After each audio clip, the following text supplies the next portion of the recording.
my name is Carlos Cafanillo. I'm the Executive Director of the South Florida chapter of the Associated General Contractors of South Florida. Thank you for joining us today. This is the March edition of our second Wednesday safety session.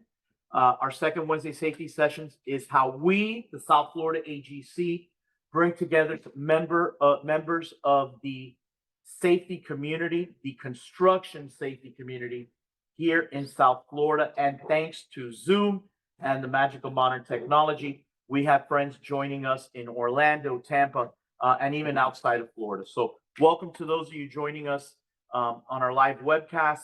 And thank you to those of you who are joining us live. Show gets started here at 7:30 in the morning with some peer-to-peer engagement. We don't do networking. This is professionals with other professionals. And we get the show started at 8 a.m. On our webcast. And all of these videos that we take of our second Wednesday safety sessions are available at our YouTube channel. When you get on YouTube, just look up South Florida AGC and you'll be taken to our channel. Make sure you subscribe. And as they say in the YouTube world, smash that like button. So I want to start off by thanking our friends Kelly Cronenberg, who are our hosts every second Wednesday. Thank you to Kelly Cronenberg for hosting us and giving us a fantastic place to host our safety sessions. And I also want to thank our title sponsors, Milwaukee. We are the second Wednesday safety sessions presented by Milwaukee. And that being said, I'd like to invite General Contractor Vertical Representative, Mr. Jake Nardo, to join me here at the podium and talk about what they got coming up for Safety Week. Thank you, Carlos. Some familiar faces in this room. So if you've seen me and you've met me, hello again. If you haven't, again, my name is Jake Nardo. I work in the general contractor and safety vertical, essentially concrete and safety, anything under that umbrella. I can help you out with. I also have a counterpart. He's not here with us today. His name is Jared Grice here. Essentially what we do is kind of go out in the field, help understand your business and essentially make it more efficient and safer for you guys. So without taking much more of your time, what I wanted to kind of key in on today is Safety Week. May 6th through 10th is going to be Safety Week. That's just coming in about 2 months.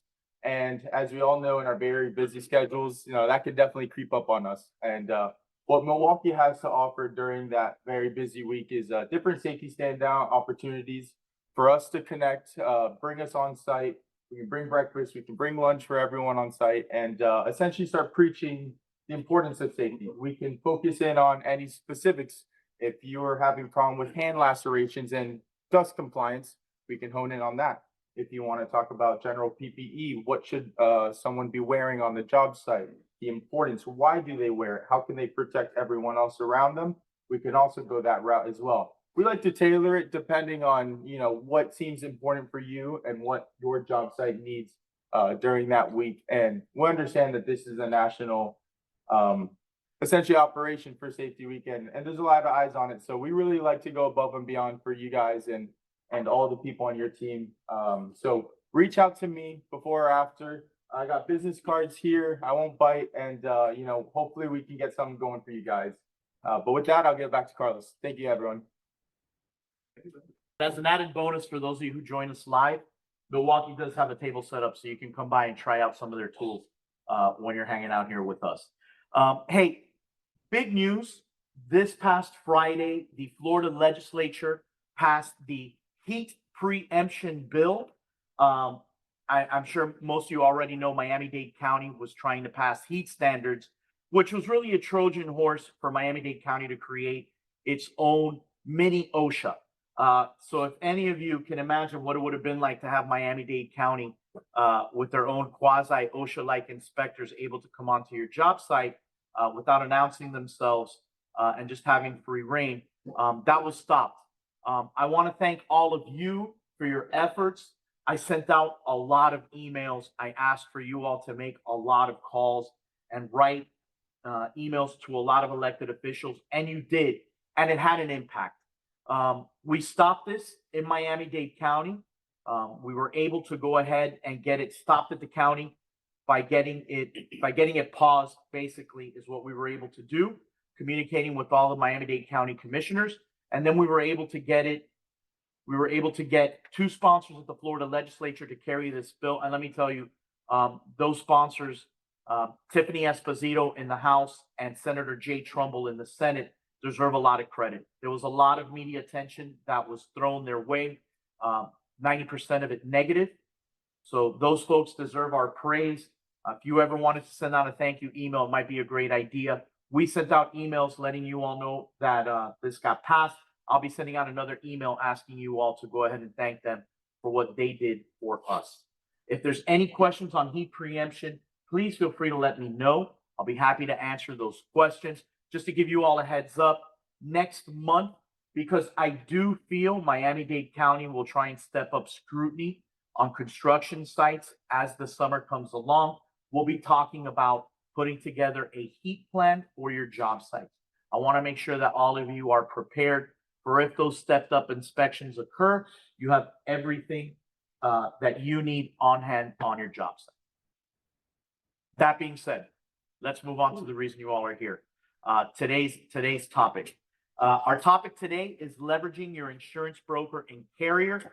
And we're going to be doing things a little bit differently. We have a panel that'll be covering these topics. Members of the panel are, in no specific order, just wave hello, Mr. Dennis Manchos. Thank you, Dennis, for being here. No, hold your applause, please. Hold your applause. Mr. Winston Newman with Kaufman Lind. Thank you, Winston, for being here. Mr. Mike Sharkovich, South Florida Area Vice President for Gallagher.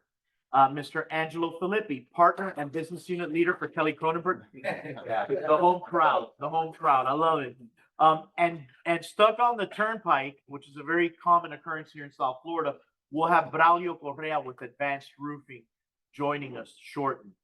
We're going to have Mr. Enrique Sequeira, member of our safety committee, lobbing out questions and kind of helping keep everything on track, as will I. You are free to ask questions as the panel progresses. That's not a problem. Let's make sure that they're topical, though, and we'll keep things moving.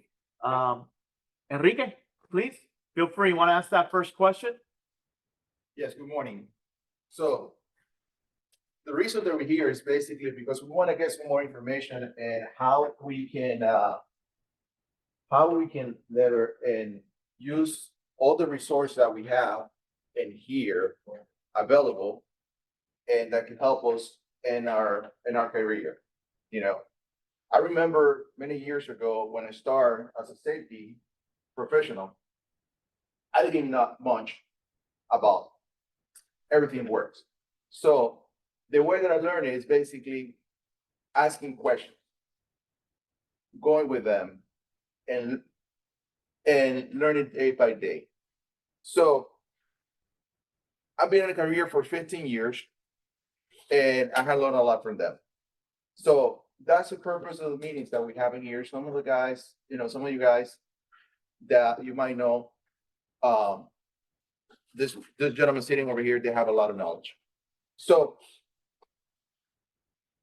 I will ask a couple of questions. It is, what is a common resource that I offer as for the brokers, for the insurer?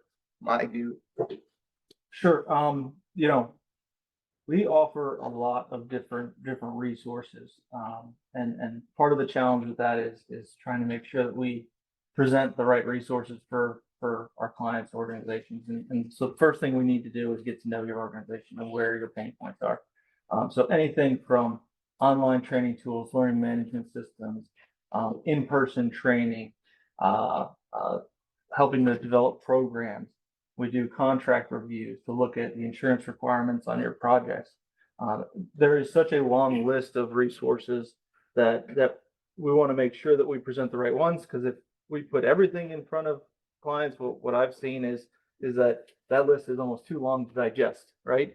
So by taking steps to improve your program, once we get to know it, we can help apply the right resources. And if we don't have those resources, or we know that there's better resources for your situation through the carrier, right? Because I work on the broker side. we know the resources that the carrier has to us to offer as well. And so we'll work with the carrier to make sure that they're providing the appropriate resources to assist your organization. Great, Mike. Dennis, do you have any type of resource in your field as an insurance carrier? So a lot of the resources that the carriers do is we have affiliation with different vendors. That's a good niche that we have, some more than others. One of the big resources that we have at our company is we have insurance specialists. So we also have risk control generalists, but then we have specialists who might be experts in fire protection, might be experts in auto and fleet and property and so forth. That's kind of where the resources are. Pretty much every carrier has an online risk control portal that we all can log into. And again, all the common carriers, if you kind of go through it, the structure is pretty much the same. And again, the amount of resources is vast. So we just try to hone in on the client, what your specialty is, what you do, and then we try to plug in our specialists in those areas as well. Wisdom? Any input? I would say for the safety leaders of the company to not avoid the carrier's representative or the broker's representative. A lot of times we get the call that they want to walk and it's a nuisance, but at the same time, it's an opportunity to kind of expose, your pain points or your areas that you want to grow in and get their input. They see the safety world from a much higher level. They're dealing with not only your claims, but all the claims of the policyholders. So they're a lot more intuitive and intelligent to what's coming. So, to lean on them as a partner. I have a monthly call that I set up with my carrier and my broker's representative, and we just talk. But a lot of times that uncovers, potential growth that I like to do. I'm researching a water intrusion program and how to put that in place in my company. Well, we have literature, but how to make it formal. And I'm leaning on them for that. So that's one example I can give you. Great point. Partnership. Yes. That's big That's key. probably the key. I worked on the contractor side. That's where I started my career, on the general contractor side. And once we build that partnership, the resources are even more impactful, right? Because you can share information, and so on and so forth. Sure. Great. Yes, one of the most important partnership, like Wisdom, Mike says, because to me is when a broker comes to my job site, and also my insurance guy comes to my job site, it will help me to grow, to find basically what kind of deficiencies that I have that we can fix it, and that way we can minimize loss. So, does the broker make any visitations, Mike, in your experience? What type of visitation you guys do? Again, it depends, right? I think at a minimum, when you're having those visits from your carrier, your broker could be prepping you or prepping the team for what that visit will entail, what they're going to be looking for, what they're going to be looking at, making sure that you're in the right mindset going into those types of visits, especially if they're not happening on a frequent basis, right? Once a month, or sometimes they only happen once a year. Sometimes they're coming out with a specific purpose. And so preparing for those visits, understanding what they're going to be looking at, understanding why they're looking at it is key. So whether that's a quick prep call or a visit prior to the visit, right? Making sure that our clients are ready and prepared to provide the right information in the spirit of that partnership. Dennis, just a question. Those visitations you guys do visitation as travelers, right? All the time. All the time. Every I day. know because you come and visit me every quarter. And do you guys charge any additional for that consultation, or is part of the package? No, it's part of the package. So this is the way it works. Okay. You correct me if I'm wrong, but the underwriters are the ones that handle the budget. So within that underwriting budget, there's a factor in there for loss control. Could be 10, 20,000, whatever that is. Based on that budget that the underwriter writes on the policy, that is our play money. That's the money that we have that we can allocate. And then it's based on the visits per hour. That's the way it's broken out. So The big thing that drives the loss control are claims. So not so much on the OSHA side. We really don't deal with OSHA on the insurance side. We deal with losses. So the more losses you have, the more frequent we're gonna come out. And if it gets to the point where it's out of control, then the underwriter can start raising red flags and what's going on. And we're gonna have to start digging in deeper and try to figure out what the problem is. So it always starts at the top from the ownership down. If ownership is not on board, then we're just spinning our wheels. You mentioned something really, really interesting. It says the keyword losses. Okay? Why is it important to look losses? Those are the dollars. $1,000. Why? So when I started in construction, the number that was really driven home was recordable incident rate, lost time incident rate, right? I wasn't looking at the dollars and cents. And as I've grown in my career over the last 17, 18 years, oh boy, dollars and cents are where it's at, right? We've gotten really good as an industry of managing that recordable incident rate. But what you can't hide is the dollars and cents.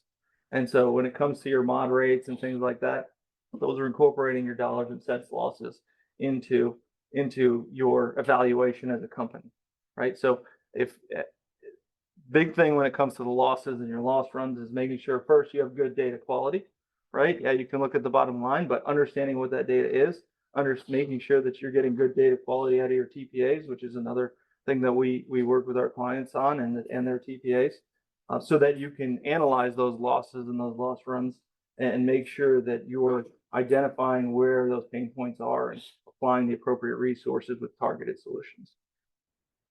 So, I would say on the construction side, whether sub or GC, I think the opportunity there would be to get in sit in a claims review call. That's a lot of times we handle the claim, we're proactive, we reactive, the claim submitted to the carrier, and then as a safety director, we back off.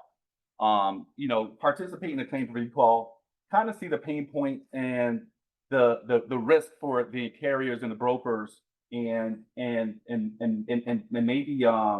and efficientize your program. But the claim could have gone bad because of a late reporting that could have thrown the dollars up. It could have been the mishandling of the claim, something that your team could have done to make the process more efficient.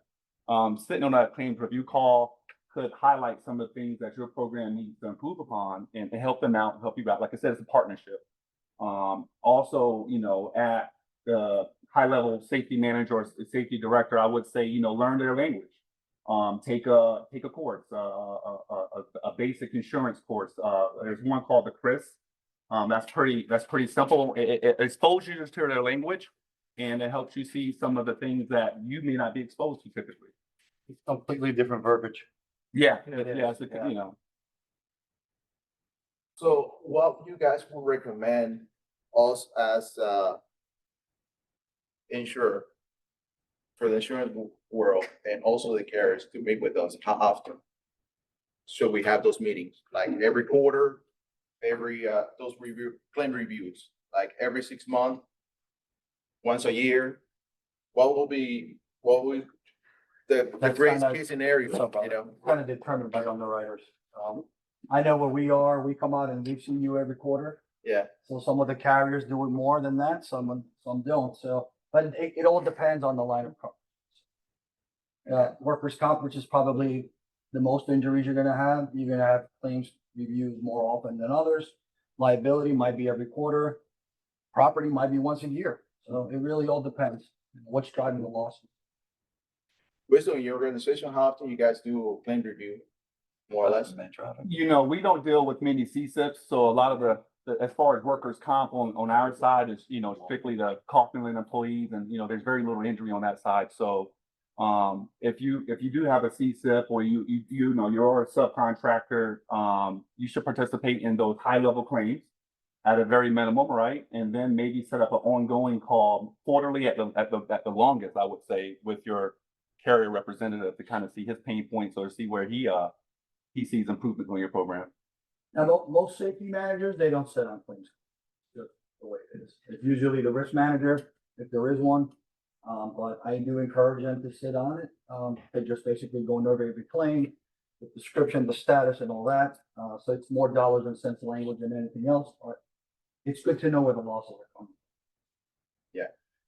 And is there any programs as you guys see it as the carrier and the broker that would help to minimize those losses when it comes to dollar amounts, tools? Yeah, I mean, Like- there's a lot of different tools. Again, I go back to data quality because the data is going to tell the story, and whether that's improving your incident reporting protocols, whether that's that you mentioned earlier, late reporting. It could be your return to work program, taking a look at that and making sure that you have opportunity for injured workers to come back to the job site or come back to your place of business on light duty. It could be, maybe it makes sense to implement an on-site medic for certain projects, depending on what the risk and the exposure may be. So, again, it depends, right? And that's what we're getting in, and getting to know your organization and creating that partnership will be the most impactful. Probably. So first of all, good morning. I apologize. Out of all days, there's an accident on the turnpike and I got here late, but to add to what Mike is saying is, workers' comp, if you feel that you have an employee that was injured and you feel that it wasn't a legitimate claim, you can say, hey, Mr. Broker, Mr. Carey, listen, I would like to have a case nurse at the appointment and possibly, some surveillance. And then go ahead and set that up, and report back to me when we do the monthly file review or whenever it's done. Again, just resources that your broker and carrier can provide you guys as an insurer. Yeah, that's a great point when he says, nurse case manager onto a claim. Then is any, or Mike, is any charge for that set up like a nurse case manager to a claim, to a workers' comp? It's built into the claim cost. It's already built in. It's into the claim It's already cost. there, so it's something that we can take advantage of it. It's not gonna cost anything. Instead, it's gonna reduce. Well, it The does total- cost money, but Yeah, it- well, it- but our it's end, it's in the claim. Yeah, it's It's already part in of the the claim. claim, yeah. but so- at the end of the day, I believe it's gonna reduce, Hopefully. Yeah, and again, you want to, Trending down. yeah, you want to make sure that you're strategically applying those resources. Not every case is going to get a nurse case manager. Not every case is going to get surveillance on it, right? So it's working with your broker, working with your carrier to make sure that you're identifying, communicating what you're seeing in the field as safety managers or risk managers, right? And then having those discussions and as a team coming up with a path forward to manage the claim. And, go ahead. Yeah, Right. I can see Brandon, my colleague here who does workers' comp, itching to talk about what we can do as lawyers in managing the claim process. And certainly when we get involved, one of the things we're looking at is all of these tools that my colleagues here have been talking about are extremely important. What's the biggest thing that affects your mod when a workers' comp claim is, or numerous workers' comp claims have been filed by employers who have had, or employees who have had accidents? Anybody know? It's the frequency. Yeah. I would say the dollar, The frequency, the dollar, yeah, but how many days they've been away from work? The indemnity that's paid out by the insurer is the biggest factor in determining what your mod is and in determining how much money you're going to be paying for your policy next year. Very important from a practical standpoint. So what were we talking about? We were talking about return to work policy, right? And so one of the things that Brandon and his colleagues in the workers' comp world will do is to look at a claim that comes in and ensure that those tools are being used in order to reduce exposure, reduce the amount of days that an employee is going to be paid indemnity. And as a result, you benefit in the long run from his expertise in determining is there the return to work policy. First of all, do you have a return to work policy? If you don't, come talk to me. Number two, if you do have a return to work policy, has that letter gone out to the claimant? Come back to work. Okay, you ready? We have, if you have restrictions, okay, we have a job within your restriction. If you've reached MMI, come back to work. And that's the role of counsel in these situations, is to ensure that these claims, your risk is significantly reduced over the long run. Good question there. Yeah. Because I get this every once in a while. But I called them and I told them that they could come back to work. Okay, and they failed to come back to work. Correct. What happens, Brandon? What do you send out then? But Send out- we just they're- keep calling they're- them. We just keep calling them. That's it. They're- We just keep calling. But shouldn't you formalize it in an email? Absolutely, Writing? you send it in That's what- writing. And that's what we get a lot. We get that a lot. It's, well, I keep calling. I swear I'm calling. They're not answering. Right. They're not. It's And gotta you're be more formal. voluntarily Yeah. reducing their indemnity, Voluntary limitation. right, voluntary limitation. Refusing And suit. so the workers' comp attorney is going to say or recommend to the insurer that they stop paying indemnity in that situation. Problem? Yeah, no, absolutely. Sorry, because I got here late, so I don't know if you guys already, it was already discussed, the typical resources that. Yeah. Okay, okay. then- All right, well then, next question. Go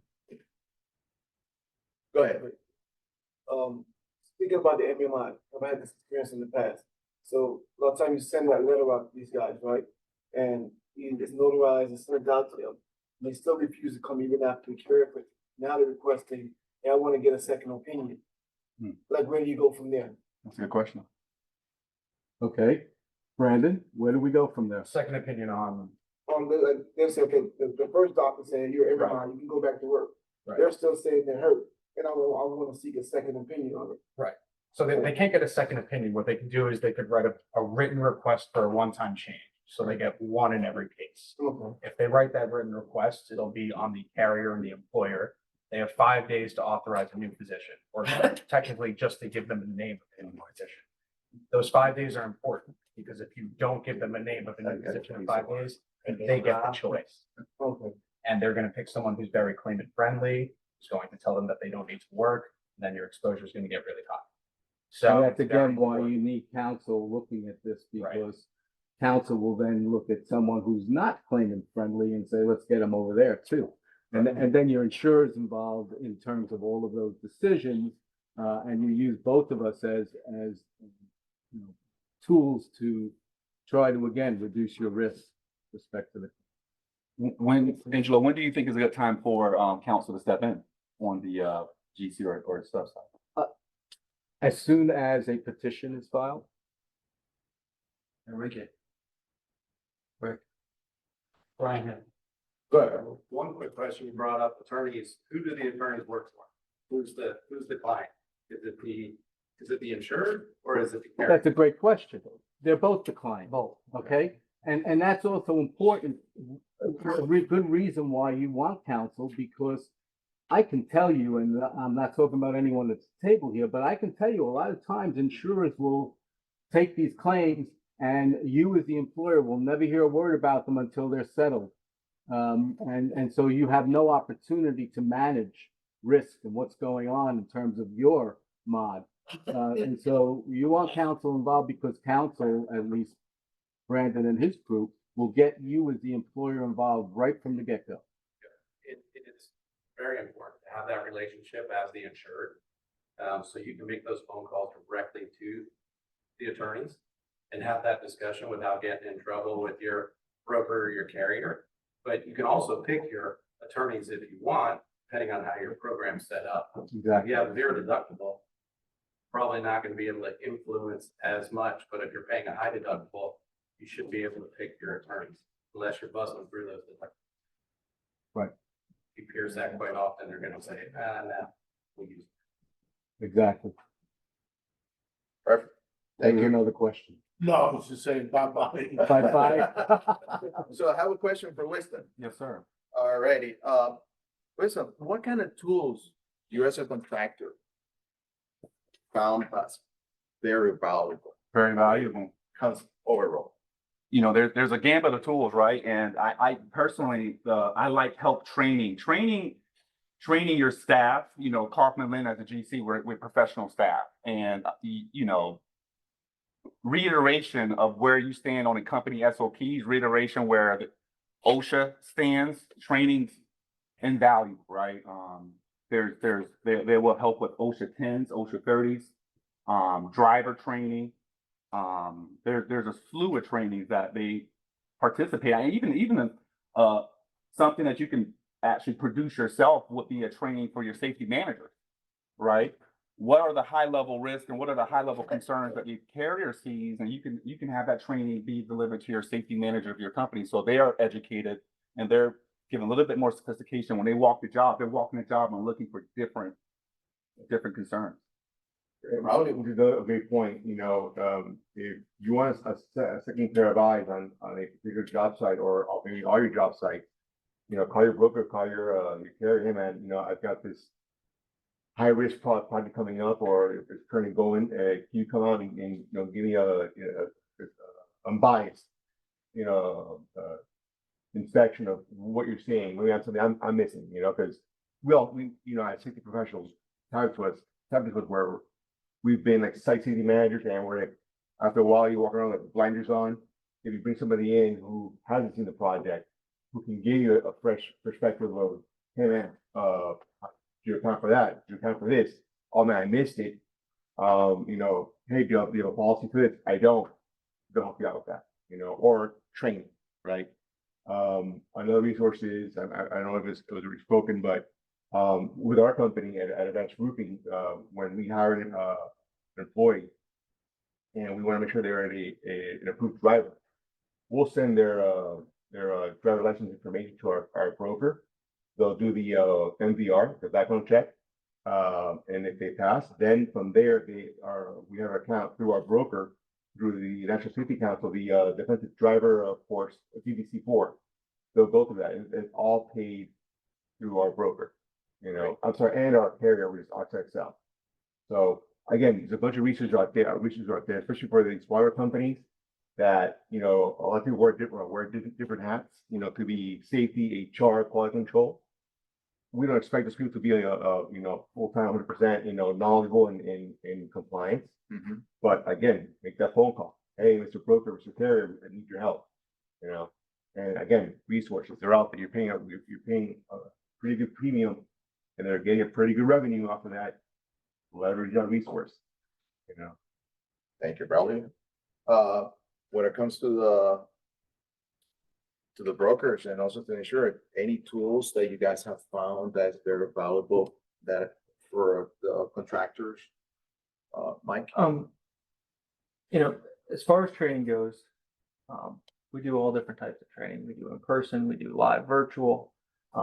We have a learning management system, which is, for those of you who don't know what a learning management system is or have heard the term, you know, we've got a ton of different training modules that you can upload all of your employees into, like a roster, and then manually assign them certain types of training, right? And we've got that through several different types of industry verticals, construction being one of our largest.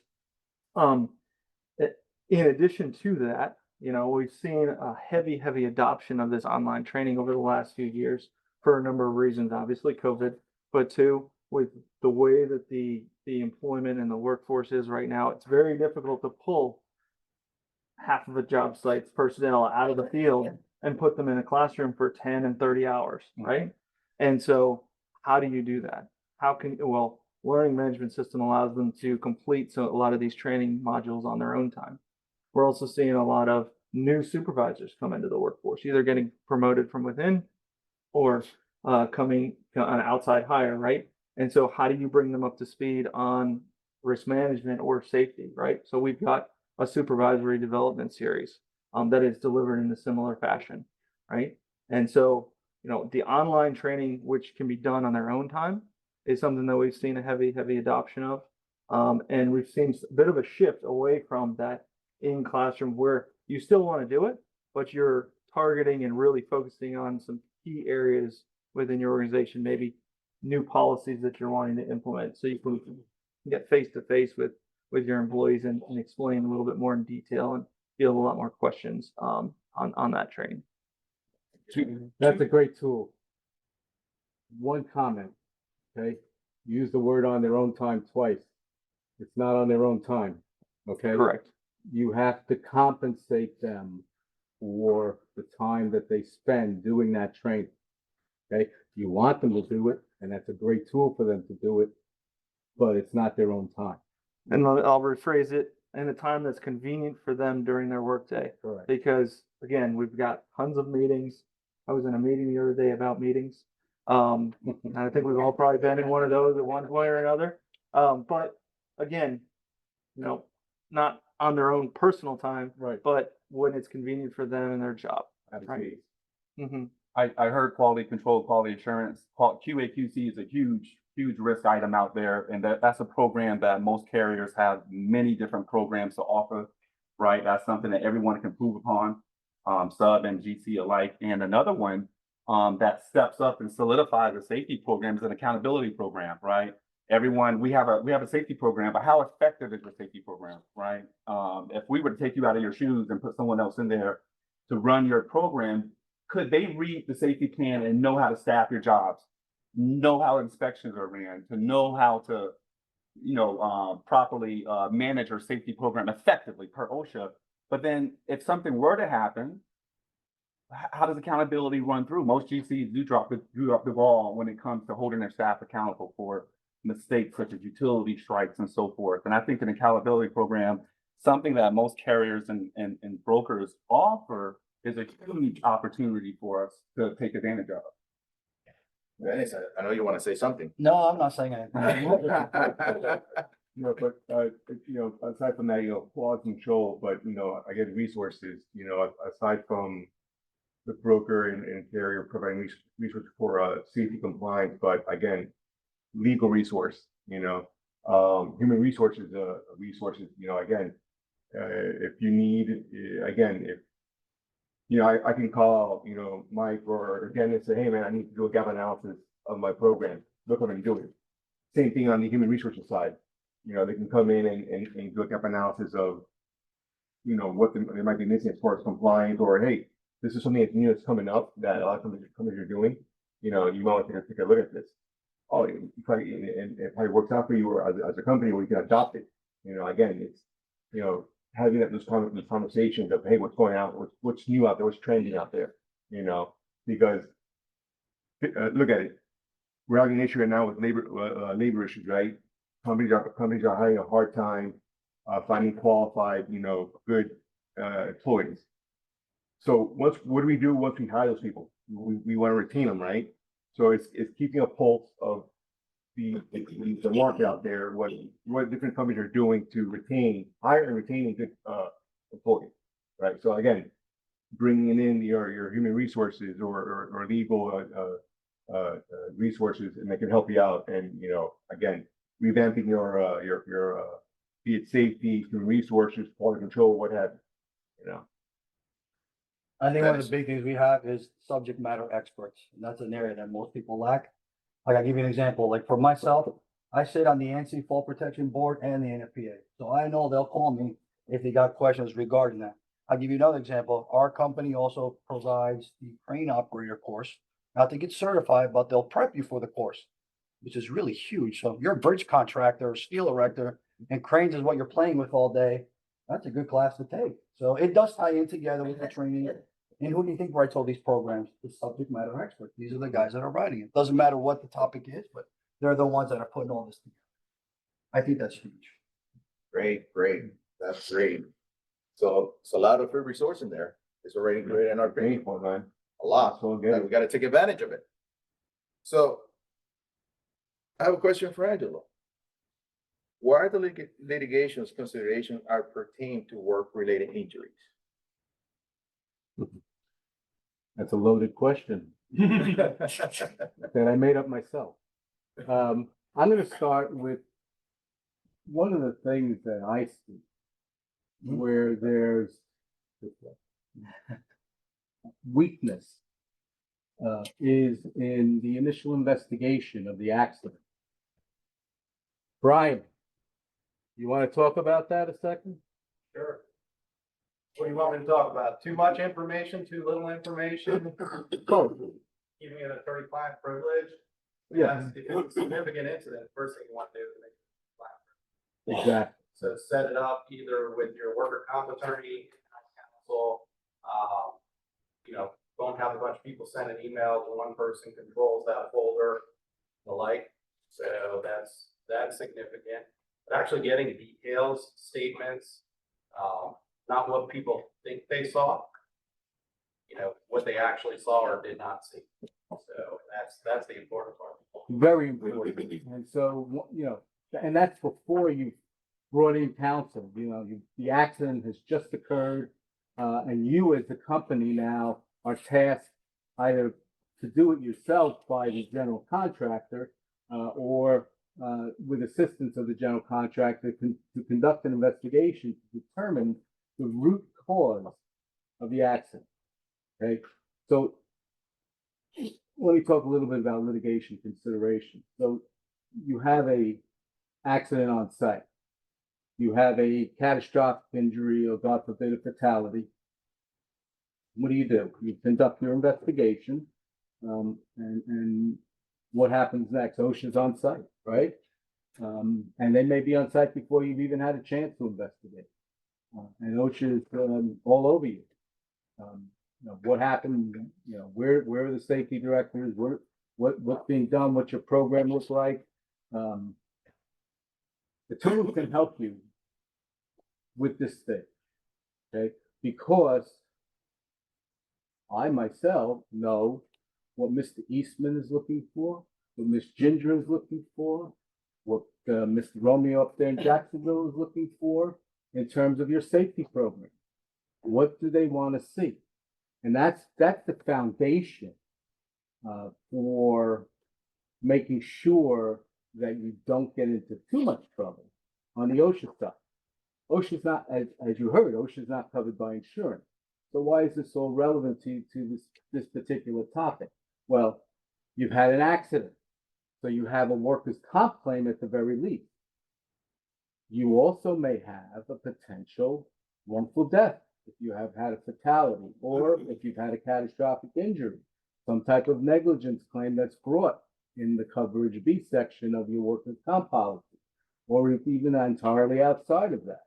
And so now you've got an OSHA issue, and OSHA at the end of the day is going to issue some type of citation.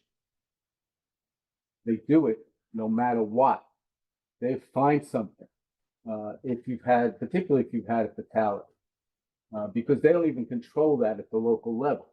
That's controlled at their regional level. And so they will issue a citation. And so now the question becomes, from my perspective, whether it's the OSHA citation, or from Brandon's perspective, dealing with the workers' comp claim, or from one of our liability attorneys' perspective, dealing with the wrongful death suit. What do we do with the OSHA citation? Do we contest it or not? And so one of the considerations that has to be involved is not just, and there are a number of considerations. Number one, do the facts support the claim that OSHA is making that you have violated a standard? Number two, how does this affect me as a contractor moving forward in my ability to obtain work in the future if I have this OSHA citation sitting on my record? Number three, how does this affect the workers' comp issue A workers' comp is no fault, so not much of an effect there, but if there is a potential for a liability claim, then we have a potential significant effect on the outcome of that liability claim, particularly if OSHA has cited you for an issue that indicates the cause of the accident. Okay, and so your determination as to whether or not to contest the OSHA claim and get into litigation with OSHA, a lot of time is fueled by that consideration. Because you don't want to just go ahead and accept the citation, which will then be Exhibit A in the liability claim. Because these guys aren't going to like that, okay? Because that places them and their policies that on your behalf at risk. And so you want to contest that. And that's something that as attorneys, we will take you through that analysis. Okay. We will explain to you not just what this citation is all about and why it came to be, and how, it doesn't, because of your safety program, we can negotiate a resolution. You've got a safety program that Condell likes. And so he's going to reduce this to something less than a willful, perhaps, or reduce it by 50% in terms of the penalty. That's all great and dandy, but if you're looking at these other factors and they play against you in the long run, then you may want to contest it anyway. And so those are the considerations that one needs to go through. Those are the things that I talk to my clients about when they get an OSHA citation in situations, and I deal with a lot of the catastrophic injuries, a lot of fatality cases. And I always tell them, this is what you're looking at down the road. It may not be there now. It may, maybe they've accepted the death benefit on the workers' comp, and so we've got a little easier decision. But maybe not. Maybe you've already got that letter from the liability counsel saying, don't get rid of any of the evidence because we're coming after you. And if that's the case, then that citation becomes all that much more critical. Very good, very good. Angelo, Yeah. two questions for you. You started off with asking about investigation. Yeah. How do you feel about sharing your investigative information with OSHA? I don't. Exactly. A I lot of don't. people just hand it over to OSHA and say, okay, this is what you requested. Have it run through an attorney. That's why it's important to have it cloaked with attorney-client privilege from the beginning. Now, even if, if you have an attorney that you use generally, the first thing you want to do is say, we've had an accident, we've had a serious injury. What do we do? And the attorney, what the attorney should be saying to you is, conduct an investigation and send me the results. Great. Because at that point, it's closed. I always ask OSHA if they're going to share their That's the return question. Yeah. Like, will you share your information? And that's the polite way of not getting in, a battle with them out in the field. No. So the second question you said about contesting in South Florida, do you recommend doing the informal or just go right to regional? I'll tell you my opinion. When you have a fatality, you mean? Anything significant. I try to stay on Condell's good side, and so I will go to an informal as a matter of course. But I have links with Region 2, so if there's a need, particularly if it's something that is significant for the client in terms of their ability to bid on work or in terms of their potential exposure, then yeah, go to Region.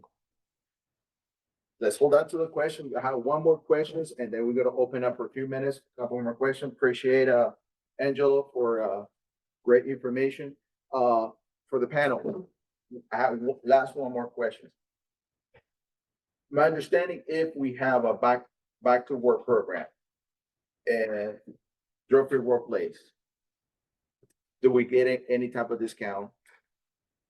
How much is it? It would vary. Varies, right? Yeah. I think. Average, I thought it was 5%. 5%. I think 5%, yeah. I believe 5 for drugs and Yeah. 2 for safety. Exactly. Perfect, That perfect. hasn't changed, right?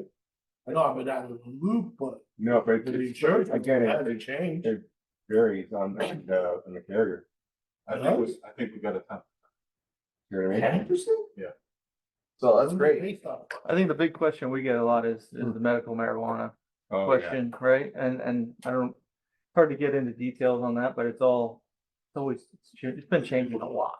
Yeah. And so, whether or not organizations put THC on their panel, I don't believe the statute says specifically what needs to be tested for, but it says you have to have a testing program in place. I think we might need Angela to speak on the topic again. That could be a whole nother session. Yeah. Yeah, that's a different section. The short answer on Not that here, is, no, I'm talking about for. the short answer on that is I would recommend leaving it on the. Don't disagree. All right, so we can take a couple questions for the audience, for the panel. Go ahead. So during an investigation, if you have your injured worker give you a statement, put on video, and it contradicts everything that they said, do you share that with that person or you wait? Share that with the injured worker? Yes. No. For what purpose would you want to share it with the injured worker? Well, just tell them they're basically saying they're lying. You're lying. No need for that. I mean, if the injured worker, if it's clear that the injured worker has lied, perhaps they've engaged in misconduct, then you have foundation for terminating their employment. Particularly if it's gross misconduct, then you've got issues that you can deal with in terms of unemployment, in terms of perhaps, and it's the easiest way to defend the wrongful termination claim is to terminate them for misconduct as opposed to performance. But I mean, generally speaking, no, I would never share what other people have said, particularly if there's potential for litigation. No, like if he says, I hit my head, but on the video, it doesn't show anywhere he hit his head. Yeah, I've been in those situations before, obviously, and in those situations, no, we don't. We deny whatever claim is out there. Perfect, thank you, Angela. Anybody else? Yeah. As a general contractor, right, apart from vetting yourselves and them being insured, is there anything you guys would key on that those subcontractor claims from hitting the general contractor? Anything specific that you think a company should put in place or that you see in your companies that you guys are doing? So, go ahead. I think a good protocol, if you're dealing with a subcontractor that has a history of poor performance in a certain task or a certain area, to actually, before he comes aboard, to have a risk assessment and you design something where you're heightening their safety program, right? You may require that they have cut resistant gloves. You may require that they set up certain works benches or platforms or whatever the case is, and they not use the typical things they've done before on your job site. And just for that sub, maybe just for that job or just for that sub on all your jobs, that could be one caveat you can. Yeah, and if I may, if your company already has a subcontract pre-qualification form, if there's a space for safety in there, great, and then review it. If you see that their EMR is at a 1, hey man, what's going on here? Why are you at a 1? Obviously, you're gonna look at the OSHA, do a OSHA establishment search and see what prior certificates they've had, or have explained why are you at a 1 or above? What's up with the accidents? And have a conversation with them. Hey, I see you handing out hand injuries. Have you done a emphasis program within your company? Maybe gloves or engineering out the process and how you do it. And much like Winston said, it's when you look at the master contract between the GC and the subcontractor, just don't. A lot of times you get a standard boilerplate master contract, and here you go. But review it. Hey, I see a lot of hand injuries. I'm going to throw in this contract that all you get to wear a cut level 2 resistant gloves or a workbench and yada yada yada.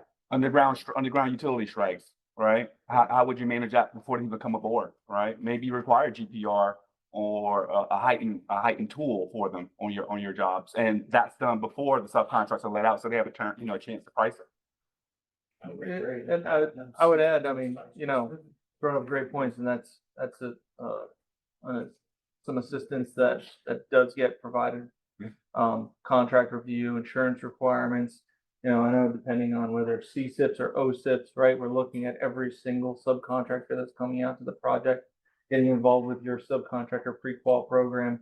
But some subcontractors are just excluded by the nature of your work. In CSIPs, a lot of demo is excluded. Sometimes crane work is excluded.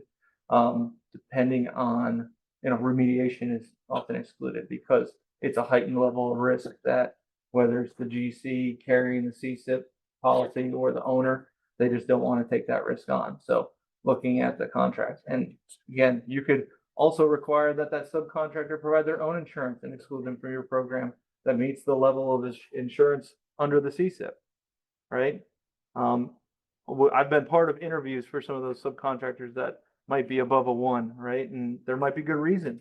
Right? I was on the phone with a principal about a year ago of an organization, small company. They had 1 shock loss that just threw their mod out of whack. Well, they implemented so many controls within the time of and they demonstrated that it was, we made an exception. Ryan has one more question. We're gonna take this one for the last question. The best for last. Okay, so you're talking about the subs on the job. What about the subs that work for GCs that don't really run a state project? What rights do we have as subcontractors when we're up against a general contractor that doesn't really enforce safety on their projects? See, it's your program. Yeah, it's your program at the end of the day. If the GC has a poor safety culture, you shouldn't fall in line with what the GC's doing. No, it's your program. If you're a lot stricter, require a lot more within your company, they'll follow it. Again, like the OSHA regulation, it's the minimum standard, but you can supersede that. That's where I see it. You cannot take ownership of that past area. If they release an area and it's not safe, you document, you take pictures, you say, hey, I can't man this area.